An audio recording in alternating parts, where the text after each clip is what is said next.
Na we're just hoping na sana may booking, no? Na sana meron. Pero ano ba maganda doon? Napapractice natin yung pit natin, mga pre. Hindi ka tulad pag sa 9 to 5 na pumapasok ka kasi sure mo na may kikitain ka. Alam nyo ba, tip lang talaga bumubuhay sa atin. Alam nyo ba mga pre na ayon sa aking computation, no? Yung mga tol, legit yan. Tip talaga bumubuhay sa atin. Doon sa 130 rides na yan mga pre, 2,000, 2,000 pesos ang tip natin doon. Ay, so yung mga tol, no, marami pa tayong oras para maggapang-gapang kasi 8:38 pa lang mga tol ng umaga. That time check was brought to you by, ano ba? Tayo na, wala naman tayong sponsor eh, no? Ano bang pinagsasabi natin dito? So yung mga tol, no, marami pa naman tayong oras. Dito muna tayo sa gilid ng Calax mga tol, baka maglangkiwa tayo. At linggo ngayon mga pre, alam nyo na, wala masyadong booking talaga. Siguro mamaya yung gabi. Kaso Lunes kinabukasan mga tol, no? Hindi natin afford magpuyat ngayon kasi nabiyahe tayo ng alas 5 ng umaga pag Lunes. Kaya ganon, no? Dito muna tayo sa gilid ng Calax mga pre. Balitaan kayo pagdating natin ng Langkiwa. Ayun, no? Pag-usapan muna natin yung ayun ba yun? Pag-usapan natin yung pagbiyahe natin dito sa Joyride mga pre, no? Alam naman natin na ano, ganito lang talaga ginagawa natin. Parang kanina lang may trabaho ako, tapos ngayon wala na naman, no? Kasi wala akong sakay eh. Ibig sabihin na ito mga pre, no? Hindi naman talaga binabayaran to yung pagtambay natin. Tsaka itong, yan, paggapang-gapang natin. Gumakonsumo tayo ng gas pero walang bayad yan mga pre. Ano ang nangyayari doon, no? Lumalabas lang tayo mga pre na we're just hoping na sana may booking, no? Na sana meron. Hindi talaga tayo sure kung kikita ba tayo ngayong araw o hindi. Pero sa awa ng Diyos mga tol, no, hindi tayo nasisiro. Kahit 2 oras lang tayo bumiyahe, minsan may nakakapag-uwi pa rin tayo ng malinis na pera, di ba? Pero sa bawat labas talaga natin, ang totoo lang dyan mga tol, no, we're just hoping na meron, di ba? At good thing, meron naman lagi. Kaso nga lang, minsan hindi ganoon kalaki, no? 5 oras tayo bumiyahe, nakakapag-uwi lang tayo ng 400, yan. Pero minsan naman ang oras lang tayo na bumiyahe 3 hours ng umaga, 600 na agad kasi gawa ng mga long ride. Tapos ang bilis pa ng biyahe, di ba? Tulad ngayon, ilang oras pa lang ako na biyahe, lumabas ako alas 7 ako lumabas, tapos 8:41 na, oh. Pero naka 300 na tayo, parang 1 oras pa lang tayo nasa labas. Pero mangyayari nito mga tol, no, tatambay tayo ng tatambay niyan hanggang guro mag alas 12, no? Kasi uwi na rin ako nun. Tapos ang mangyayari niyan mga pre, kakainin nung ginagapang natin yung inano natin, kinita natin. Kasi no, we're just hoping na sana meron pa, no? Kasi ganoon din naman eh, gagapang din naman ako pa uwi. Sana meron pa, di ba? At yung gagapangan natin, mga bahayan, syempre. Kung tayo sa mga bahayan gagapang kara, ganun lang tayo, ganun lang ang buhay natin dito. Pero yan, nakaka-enjoy din naman, di ba? Kasi tinan natin, di ba? Yung pamotor-motor lang tayo. Gusto natin yung ginagawa natin. Wag lang uulan. Pag uulan kasi nakakatamad, no? Tulad kahapon, oras na ako lumabas, hapon na kasi umulan. Nakakatamad pag umuulan bumiyahe. Pero ang daming tip pag naulan mga pre. Minsan kalahati ang tip. Kunyari 50 pesos lang ang pamasahe, ginagawa nilang 100, diba? Na-appreciate nila yung servisyo natin. Yun ang sinasabi ko doon, no? Pag gantong trabaho mga pre, hindi natin sure kung kikita ba tayo o hindi, diba? Unlike do sa mga 9 to 5 mga tol na basta pumasok ka, nag-appear ka, kikita ka. Dito hindi mga tol, pag di ka dumiskarte, hindi ka kikita. Ayan, katulad nito, diskarte natin, dumaan tayo sa mga bahayan. Kasi linggo kasi ngayon eh.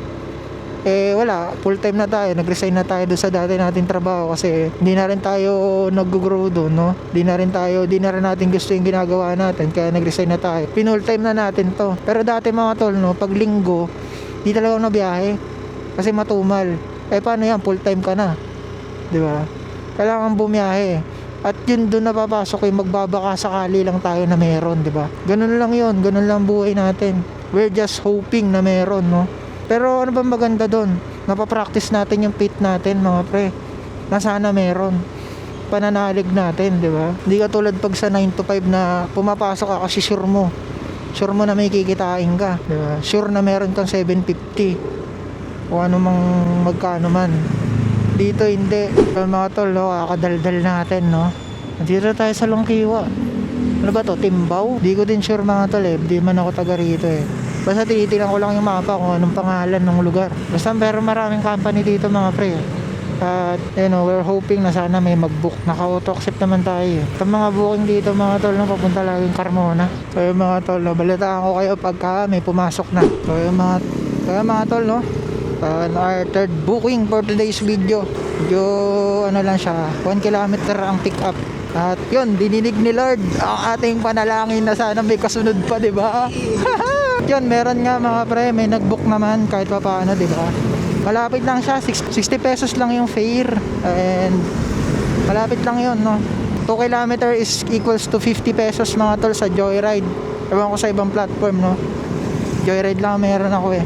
Pero sana magkaroon din tayo ng ibang platform, no? Pero 50 pesos is equals 2 kilometers. 60 pesos, ibig sabihin 3 kilometers, di ba? Simple math mga pre. Pero mga tol, no? Kasi ang succeeding na kilometro mga tol, 10 piso ng 10 piso yan. Pagka siguro mga 15 kilometers, hindi ko sure, 20 pesos na ang dagdag nun mga tol. Kaya paldo talaga pag long ride. Kaya hindi natin pinapakawalan yung mga long ride eh. Kasi 20 ng 20 yan, succeeding kilometers, 20 ng 20. Eh dito sa malalapit lang yan, 10 lang yan, 10 lang. Pero okay na rin yun, di ba? Kasi malapit lang naman. Pero sana pagka malapit, sunod-sunod. Haha. Yung mga tol, 9 AM na ng umaga, no, nakakatatlo pa lang din tayo. Pero alas 7 naman tayo lumabas eh. Bali 2 oras pa lang naman tayo nasa labas. Yung mga tol, pick upin muna natin to. So yung mga pre, no, ito lang din ang hirap ko pagka magpipick up tayo sa mga Southville. Kasi akala ni Google Map mayroong kalsada dito, pero sa totoo lang wala. Yung mga ganong part dito, no, skinita lang siya, tao lang ang pwedeng dumaan. Kaya medyo hirap tayo pumick up sa mga Southville, no. Diyan, dito na tayo, malapit na tayo. Sana legit yung booking, no. At hindi naman porket nag-book, diba, is legit na yung booking. Hindi, minsan scam yan. So yung mga talintayin lang natin si sir. So pick up na natin si sir. Dito na ito malapit lang. Yung presko ang panahon na.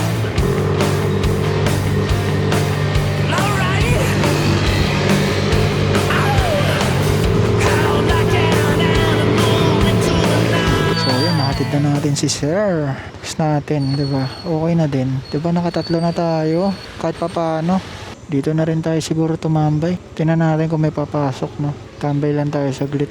At tambay na naman tayo, wala na naman tayong ginagawa. Naka 42 na pala tayo ngayon. Siyam, balita ko na lang kayo mga pre, pag may pang-apat na tayo, tatambay muna ako dito. So yun, pick up natin. Pang-apat na booking to mga pre. Bali papunta siya ng UniHealth sa may Southwoods. Ayos din. Kaso papunta tayo ng San Pedro. San Pedro means papasukan tayo ng Muntinlupa. Palayo tayo ng palayo sa bahay. Sana mag-tip naman to. Kasi wala pa tayong tip ngayong araw. Alam nyo naman, yun lang ang bumubuhay sa atin eh. Yung tip, wala yung tip, wala tayong sobrang baba ng earnings. Ito pala si ma'am. Okay, we're going in.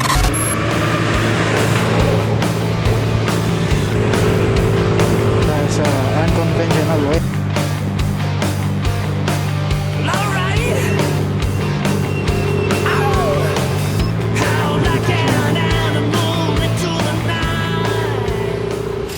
Na to ma'am, thank you pa. Yun, nakatip din. Salamat Lord, diba? Very grateful tayo pag nakakatip tayo. Pukinan, balasti kasi alam nyo ba, tip lang talaga ang bumubuhay sa atin. So, let's go.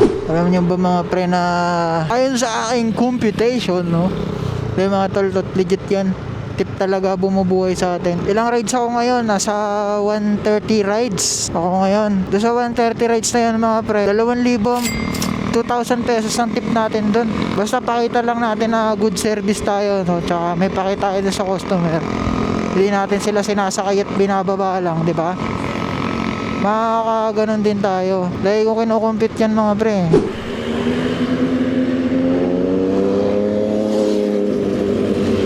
At yun nga, nakaka 2,000 din tayo ng tip mga pre. Wala pang isang buwan yun.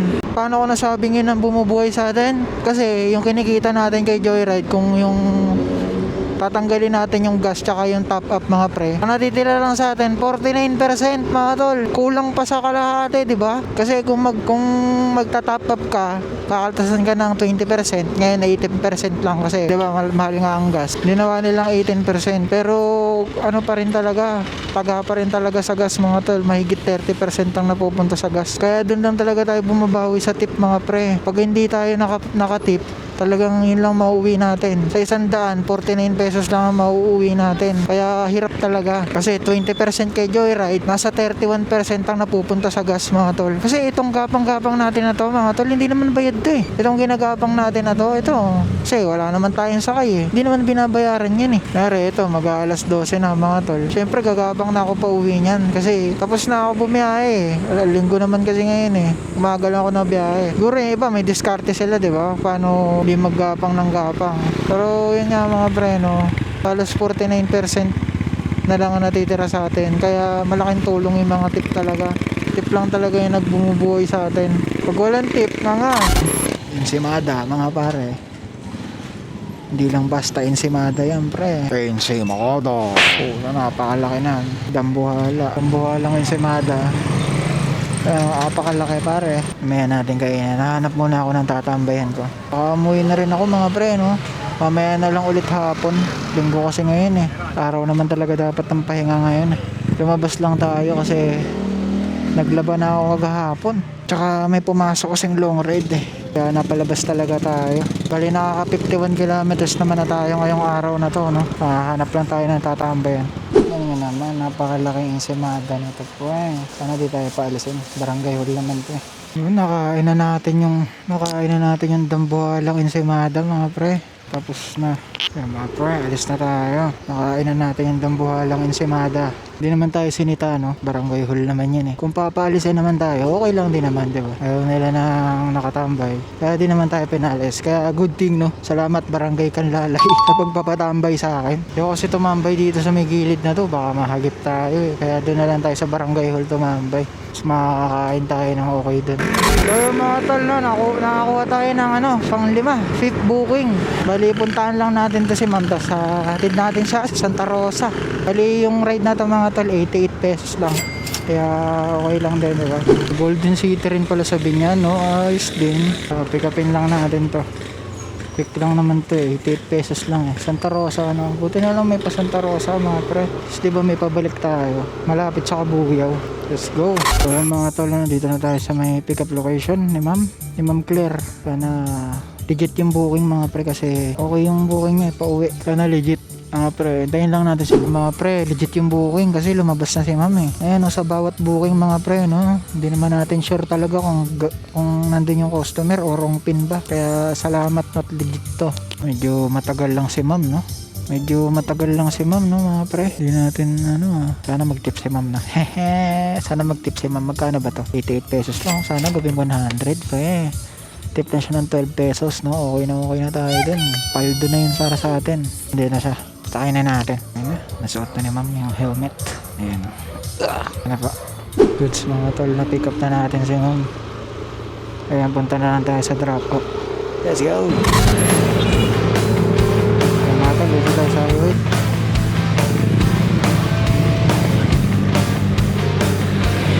Linggo, no? Kung masyado nang itong Derek dito. Ang mas marap. Nandito na tayo. Ginawa ulit 100. Ayos, diba? Okay na din. Ginawa 100 ni Ma'am. Okay din. Hindi natin alam, no? Baka last booking na natin yung ngayong araw. Ayoko sumagad ngayon eh. Kasi, mga pre. Linggo naman kasi ngayon. Dapat talaga araw ng pahinga ngayon eh. Wala. Nakapaglaban na kasi ako kagahapon ng Sabado. Kaya bumahat na tayo. Pero dapat talaga pahinga tayo ngayon. Kaya baka last booking na rin yun, no? So yun mga tol, no? Salamat sa panonood. Salamat sa suporta nyo. Bali, tapusin ko muna yung vlog natin for today's video, no? Bali, bukas na lang ulit. Di ko pa nga na-edit yung ibang natin videos eh. Ipapost ko na lang yan. Papublish na lang natin yung pag na-edit ko na. So yun lang mga tol, no? Salamat. Dito muna tayo. Peace out.